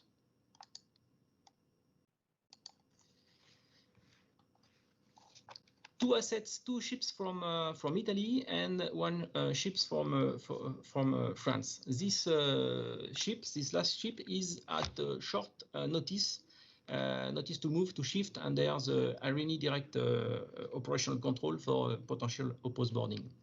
We can rely also on a continuous basis on 3 maritime patrol and reconnaissance aircraft from Poland, Luxembourg, and France, and 1 early warning aircraft from Greece. The Greek aircraft is particularly important as it is an aircraft which is able to provide advanced air detection capability, important to find possible air embargo breakers, as well as is the importance of the French AWACS, which operated in associated support of IRINI on a regular basis. In addition, it is important to mention the Italian UAV, which provide us a very interesting surveillance and monitoring capability. All these units are building up the maritime situational awareness and performing maritime interdiction operation. Let's move on the description of the task. Operation IRINI acts in full compliance with international law and relevant United Nations Security Council resolution. In particular, the resolution 2292 of 2016 that authorize the offshore inspection and port diversion of suspected embargo breakers. This resolution was extended until 5 of June of this year, 2021, of next year, sorry. According to our analysis, the embargo breakers could have different pattern of lives. In particular, actors in Tripolitania received arms, mostly, but not only, via maritime routes, whilst the so-called Haftar armed forces received arms, mostly via aerial and land routes. Operation IRINI is not against anybody or any country, but it has a task to implement on an impartial way the United Nations Security Council resolution arms embargo throughout the whole area of operation, regardless the actor involved. And I will come back to this point later on with the results of the operation. One of IRINI's secondary tasks regards the gathering of information on illicit oil smuggling. This task is not less important of the previous one, in particular for Libyan economy. Libya is estimated to have the richest oil field in Africa with a possible exploitation of about 2 million barrels per day. It has been well explained yesterday during the panel 1. A decade of civil war has greatly reduced the legal exploitation of oil from Libya, causing it to collapse to less than 1% of the world market. This opens the way to dishonest traffickers. As we know, the possibility to restart production and export of oil is not granted in Libya. But it is also predictable that the oil smuggling phenomenon will not stop soon. However, it is important to note that IRINI's mandate is not executive in that matter. It means that we cannot perform, according to the resolution we apply, inspection of vessels suspected to be involved in oil smuggling. Let's move to another task. IRINI contribute to the dismantling of the migrant smuggling business model using only real assets when available. Important to note regarding migration flow also that the operation has not produced any pull factor effect on migration since its activation. About the migrants flow, we can say that the main route used by migrants to reach Europe in 2020 is the central Mediterranean routes that represent more than 40% of the Mediterranean flow. From the 1st of January of this year to last week, compared with the same period of 2019, an increase of nearly 60% has been reported in number of migrants departed from Libya.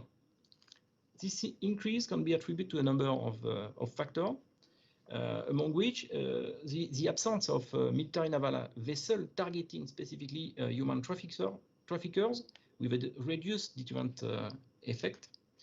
The reduced control also on the coast by the legitimate Libyan authority due to the civil war, but also due to the COVID situation, and the condition in the detention center in Libya unfit to accommodate too many migrants in a period of COVID-19. Despite some interruption of their activity at sea, the Libyan Coast Guard and Navy remains a reliable actor in reducing the migration flow in their area of responsibility. At the end of 2019, as for the first semester of 2020, they saved more than 50% of the migrants departed from Libya. It means that the most effective method of dismantling human trafficking still lie in the training of the Libyan Coast Guard and Navy to make them increasingly able to perform all the Coast Guard duties, including self-managing of SOLAS event in their area of responsibility. It should be noted, however, concerning this secondary task of the operation, that the task is currently frozen pending GNA political agreement. Our commander personally engaged at the political level and with the leadership of Libyan Coast Guard and Navy. They confirm the will to continue the training activity along the path successfully tracked during the Sophia operation, but need time to investigate within the framework of a Libyan special committee in charge to discuss with EU representatives, including IRINI members, the way to resume the training. And I am quite confident that the situation will improve in the future. Let me highlight that our Operation IRINI is seen as a prominent actor in the Mediterranean Sea by a number of national and international stakeholders. IRINI is developing a wide network of partners, but unfortunately, as you can see on this slide, some agreements are still in red. The agreement in red are pending. Apart from the agreement with the Libyan Coast Guard, I already touched, one of the key elements of the security in the area is a relationship with NATO. And what I can say, in addition to what Admiral Burke said, is that EU and NATO have expressed their willingness to work closely together to achieve common goal, the security and stability of Europe and its neighborhood. And such a cooperation, to be truly effective, should be extending to our respective operation. Such an agreement would have fundamentally positive consequences for regional balance and also on a NATO perspective, given that the fact that some military aid, both weapon and militia, arrives by land and air from powers outside of the alliance. All NATO countries will therefore have everything to gain from such an arrangement.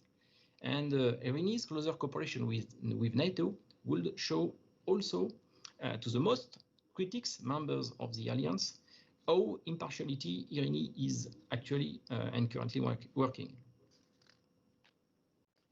To support my conclusion, a quick look on the result already achieved by the operation. From the beginning, IRINI investigate about 1,400 ships and 120 flights, and monitor 16 ports and oil terminals, as well as 25 airports. We carry out 59 consensual visits, the so-called friendly approach, on board motor vessel. Finally, IRINI board and inspect 5 merchant vessels. Among these 5 inspection, 3 motor vessels was en route to Tripolitania and 2 to Cyrenaica. Only in one case, the motor vessel was diverted to an European harbor, preventing the delivering of fuel for military jets to Benghazi. And in the context of IRINI task related to the monitoring of oil smuggling activity, the operation prevents the motor vessel, a motor vessel to perpetrate the illicit transfer of oil from Tobruk, Cyrenaica, and this action was conducted in close coordination with the United Nations Sanction Committee panel of experts, demonstrating even if the mandate is not executive for this task, a significant deterrence effect. Since the start of the operation, IRINI has issued to the United Nations 17 special reports with evidence about illegal arms trafficking and oil smuggling, and 1 report referring to the inspection of the motor vessel diverted. IRINI was born to implement the Berlin process through the United Nations Security Council resolution arms embargo. After about 6 months since its real inception, Despite the fact that IRINI started in a full COVID-19 pandemic, operation has reached its full operational capacity. In spite of a limited number of assets, IRINI has already demonstrated its effectiveness and impartiality, achieving some results in terms of inspection at sea, collecting information and deterrent effect, both in the arms trafficking and in the oil smuggling sector, involving both Tripolitania and Cyrenaica actors. All this in an effective, impartial, and balanced manner. For the future, the recent ceasefire agreement signed in Geneva in October 23rd provides a good opportunity to enhance the EU commitment to the Berlin process on Libya. While performing the mandated task, Operation IRINI has developed solid experience in monitoring activities, not just at sea, but also on air and ground. Furthermore, our impartiality is a guarantee of professionalism and credibility. As such, if necessary, IRINI is ready to do its part also in the monitoring of any ceasefire agreement.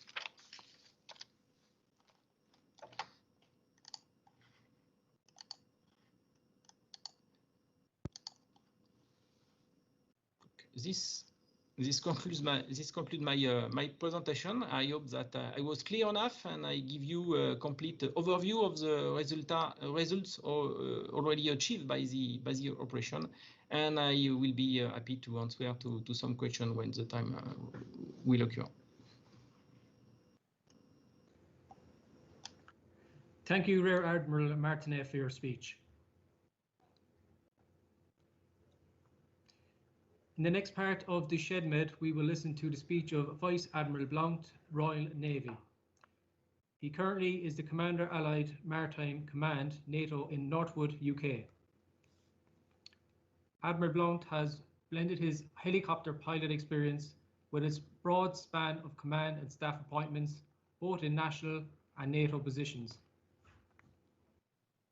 Having previously been Chief of Staff to the European Union Naval Force and Deputy Commander of Combined Maritime Forces, he was appointed as the Commander of NATO Maritime Command in May 2019.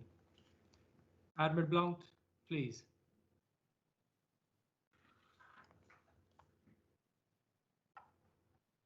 Okay, well,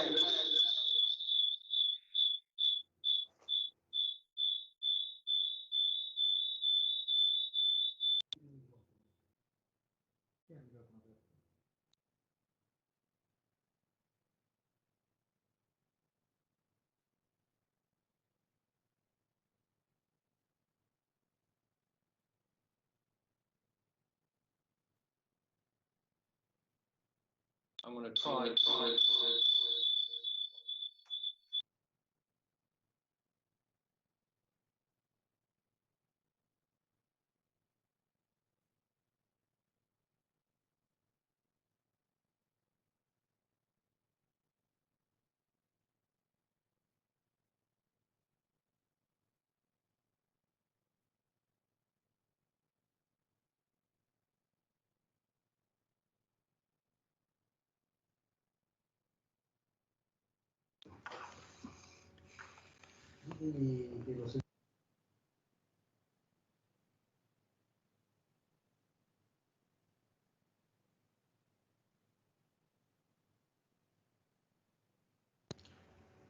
We can hear you, sir.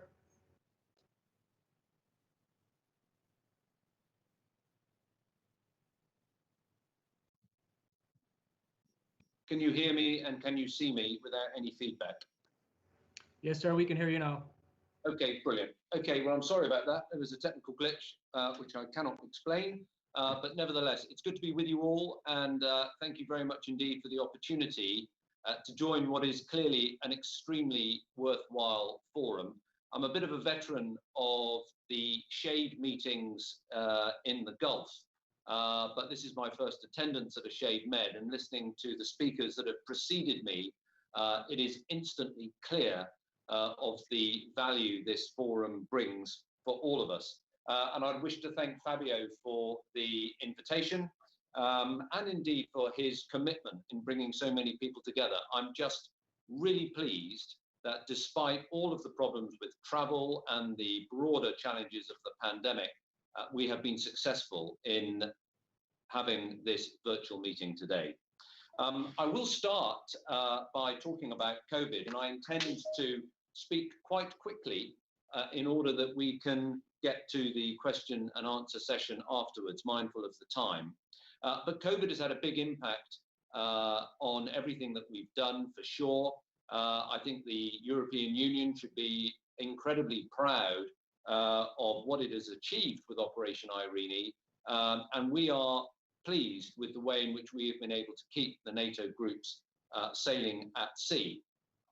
I think in many ways, the challenges of this pandemic from a security perspective may not be seen for a little while, as the economic challenges that COVID leaves as its legacy set in, and as that vacuum created in which terrorism, fraud, exploitation can potentially operate, we could well see in the future some real challenges in terms of security that we have yet to face. And indeed, there have been specific calls from terrorist leaders to use the pandemic as an opportunity to carry out its attacks. So in that context, I'm going to focus today on Operation Sea Guardian, which is NATO's maritime operation in the Mediterranean, as you all know. OSG is basically founded on maritime situational awareness. I'm going to pause because my screen has gone completely black and I just need confirmation from the chairman that I can still be seen and heard. Over.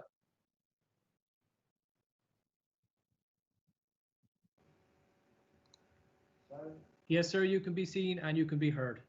Okay, I'm speaking to a completely black screen, but nevertheless, I will carry on. As I was saying, at its heart, Operation Sea Guardian has maritime situational awareness. And ultimately, that is simply about us understanding to the greatest extent possible what is going on within our area of responsibility.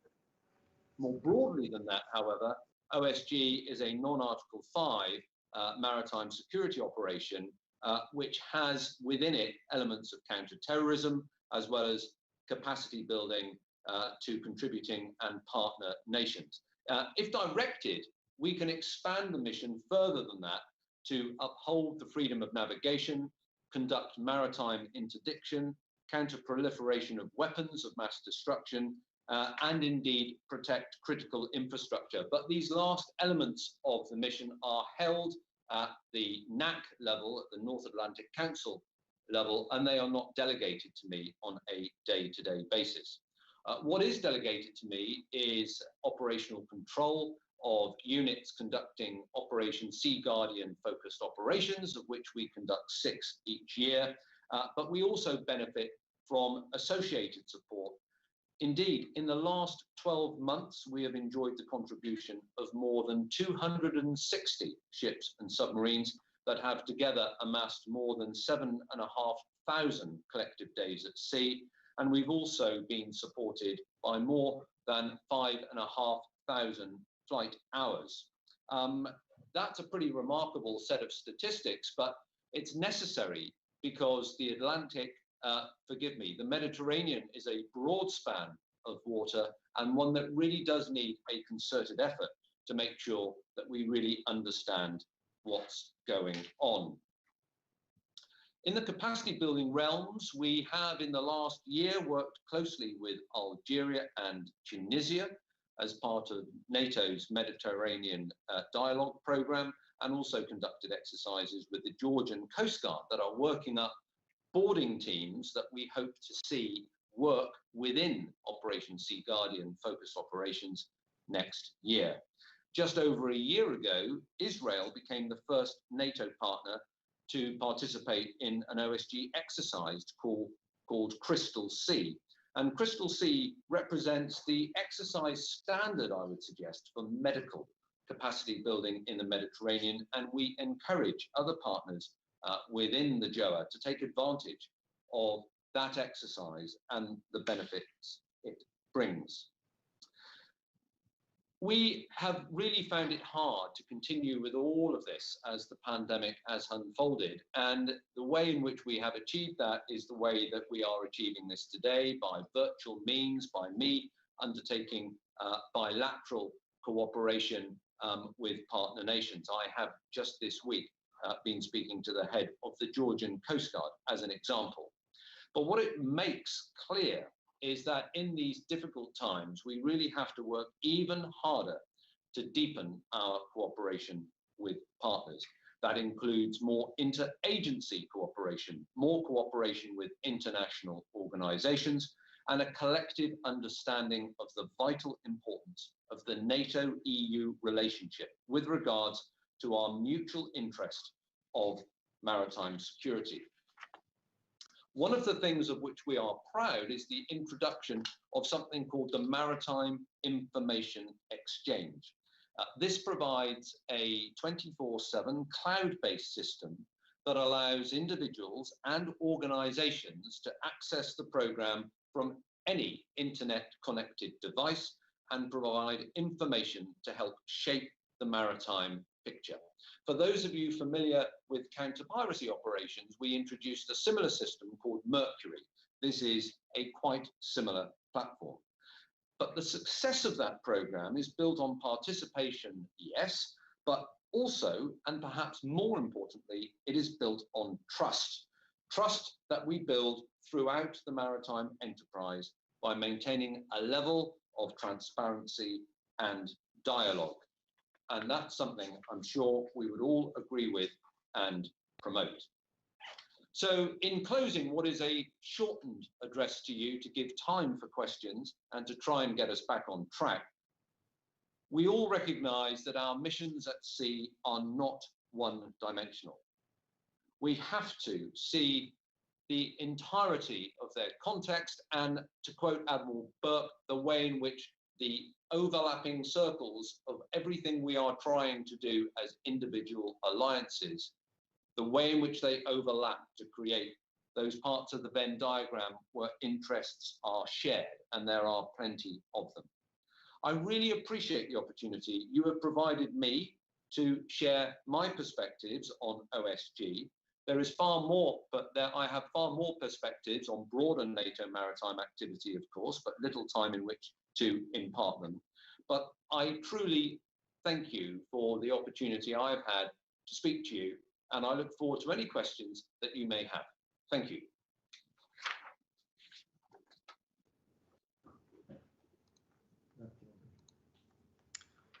Thank you, Vice Admiral Blanc, for your speech. Sir, if you could remain online for questions and answers shortly, please. Let me introduce now to Ms. Rita Del Prete, Editor-in-Chief for Euronews Italy. She brings more than 20 years' experience in the international media in Europe, North Africa and Middle East. Ms. Del Prete, please. Thank you. Good morning. Actually, I'm a head of Italian languages, so not editor-in-chief, but it's okay. I would like to stress the situation of media in the Mediterranean region. We have a multitude of media outlets in the Mediterranean area that talk about the Mediterranean issues. On the 24-hour TV channel where I currently work, at least once a day, we have a news story on the Mediterranean region. Furthermore, a 24-hour channel has to be fast and more reactive than the competitors. The real issue is not the coverage, but choosing the right stories. We have to cherry pick the news. We live in an infodemic era. By infodemic, I mean an excessive amount of information about a given problem, which make it difficult to identify a solution. Apart the infodemia, that is specific to media outlets, another new peculiarity in today's social media age is the weaponization of news. What is the weaponization of information, and why is this a threat? I will give you some examples from around the Mediterranean area. Libya is probably the country with the highest density of social networks in the world. In fact, the Libyan population feeds itself 90% of smartphones. In Libya, battles also rage on social media. Frontline fighters often have in one hand a gun, in the other one a smartphone, and they use their camera in propaganda wars. Facebook has become the main online battleground where opposing sides weaponize photo and video footage, real or fake, doesn't matter. Photos of wounded or dead fighters are immediately published by both sides to prove their supremacy in the battlefield. To date, it has been found that both sides of the Libyan conflict have weaponized social media to further their narrative of choice.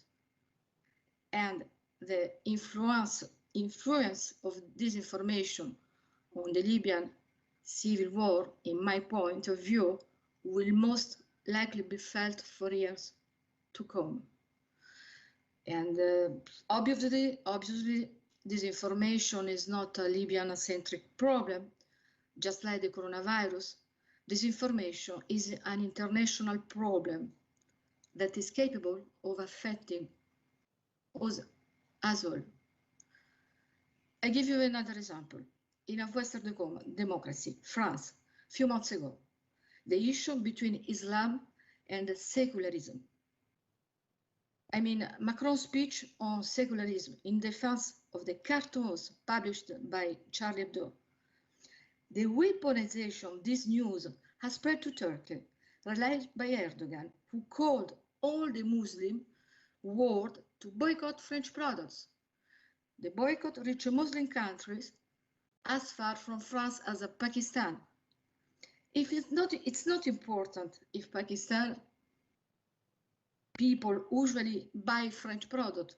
I don't think, which I doubt. I don't think they buy champagne or camembert. But Muslim people follow the boycott and spread the info on social media. Al Jazeera TV called the Macron speech France's weaponization of secularism to discriminate against Muslims. As you see, the speed and immediate reaction of the message easily allows a distortion of the message. But the distortion is not important. False or correct information is not important. De facto, there is a trench war of messaging among international actors. So international actors, if I can say, they use trench war of messaging as a proxy war, as happened in Nagorno-Karabakh a few months ago recently. Russia and Turkey are again having a proxy war, and they have also a proxy war in the Mediterranean area. In fact, the Russians are coming back into the international scene with the Russian Navy located in Tartus in Syria, is a port city in Syria. This is officially classified as a material and technical support point and not as a base. Turkey's agreement with Libya in November brings, with the question marks, the North African coast closer to Anatolia. The political rapprochement with Tripoli consolidates Ankara's aims on Libya's offshore oil fields. And without all that, what I mean with all that, with this example, I would say that proxy war and trench war messaging, they go together, if I can say like this. Without speaking, we can speak about, I give you the example on Russia and Turkey in Mediterranean, and I would like also, without speaking that all this area in Mediterranean, the region, Mediterranean region, is a field of tension between Sunni and Shiite, and this is another problem. Turkish Sunni against Iranian Shiite. So, by the way, all this agitation, crisis, and conflicts in recent years has a religious aspect too, but I digress on that. Finally, I want to come back to weaponization. This extremely fragile situation is a fertile ground for news as a weapon, or weaponization of news. And on this issue, the media have to concentrate more action on debunking fake news, control the speed of information, because the influence of weaponization and disinformation wars will most likely be felt more and more in the years to come. And this is, in my point of view, represents an enormous danger for democracy. This is all what I want to say about the media in the region, because it's a really fragile and delicate situation and issue now. Thanks for your attention.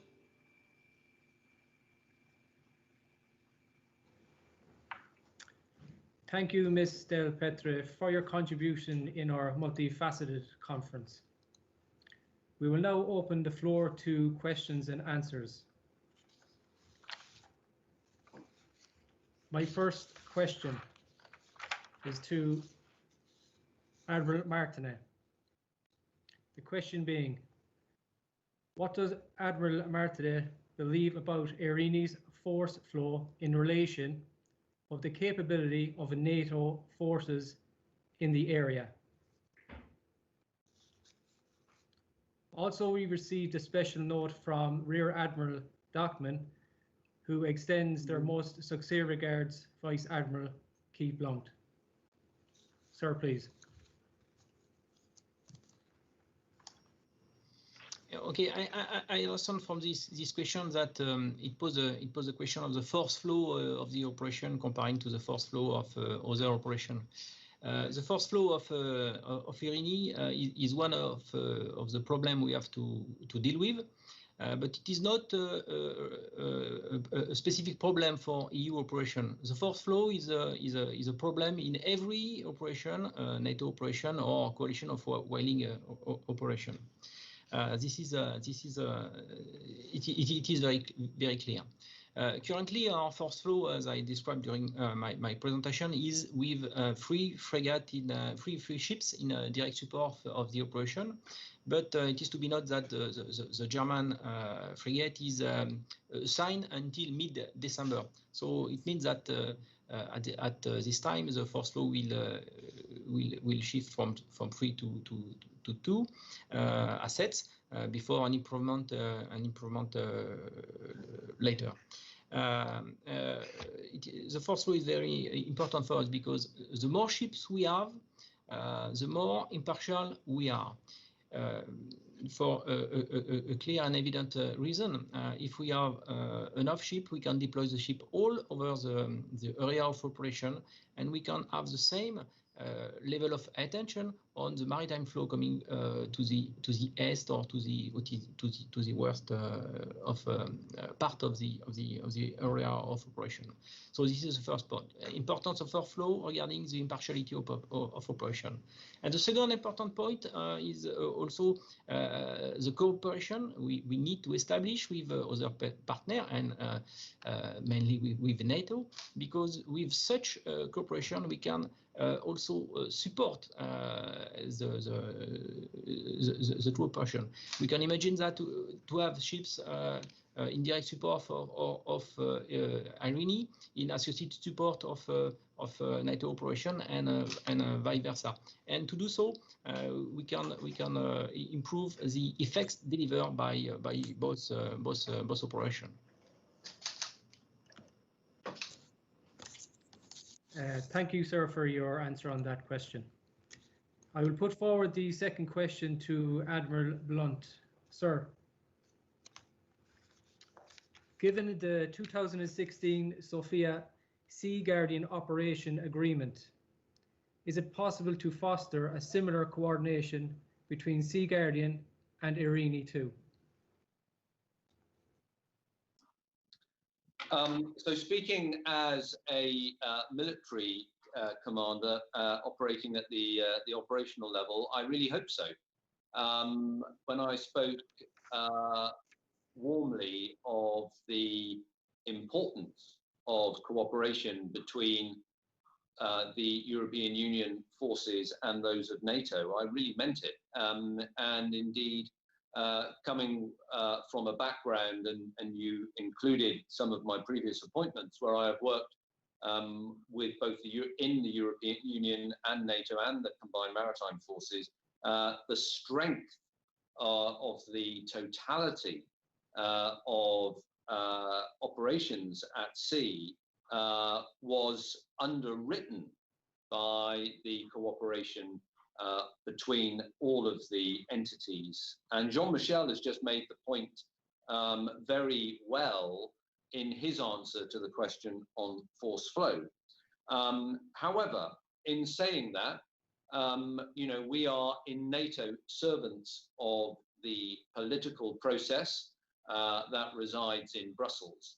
And until such time as political agreement can be reached on an administrative agreement between IRINI and OSG, I'm afraid we will be faced with that red box that we saw on a previous slide that identifies it as work to yet be completed.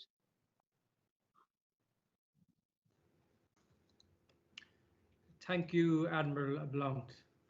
And I will now ask my third and final question to Ms. Rita Del Prete.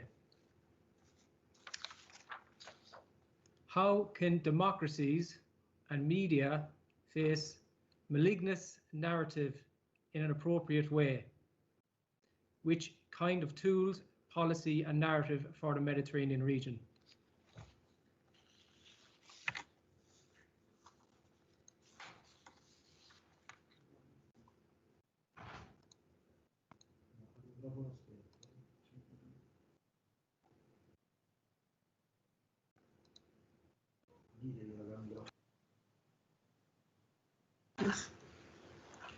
Please, if you could switch on your microphone. Sorry. So in my opinion, to defend a democracy in the Mediterranean area, we have to have, first of all, an independent media. In some regions, as Turkey, it's impossible to have it. So, of course, the media, they do what the regime wants. They speak. The other point of view, in the other countries, the most important thing is, yes, to be independent in an economic way that is so difficult at the moment, and to have a big cooperation between the diplomacy, the army too, if it's possible, with sometimes news or journalists embedded that can follow the stories, the topic, what really happens there, and go in depth in the topics to explain in a good way what is the topics, what is the story. Because at the moment we don't have any means. We have to work with a flow of video agency. They are all American. We have a PTN, American, Reuters, also, okay, English.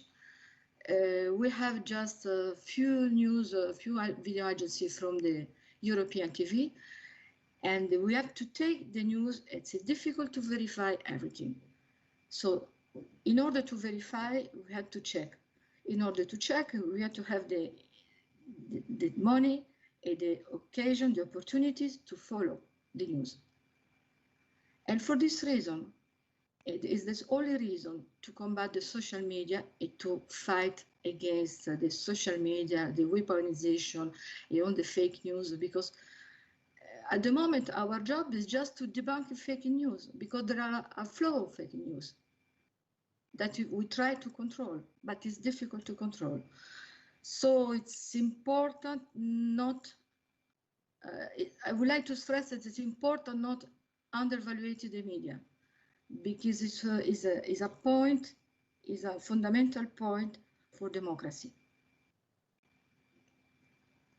Thank you very much for the occasion to say that. Thank you, Ms. Del Prete. That concludes our questions and answers. I would like to thank Rear Admiral Martinet, Admiral Blount, and Ms. Rita Del Prete for your speeches.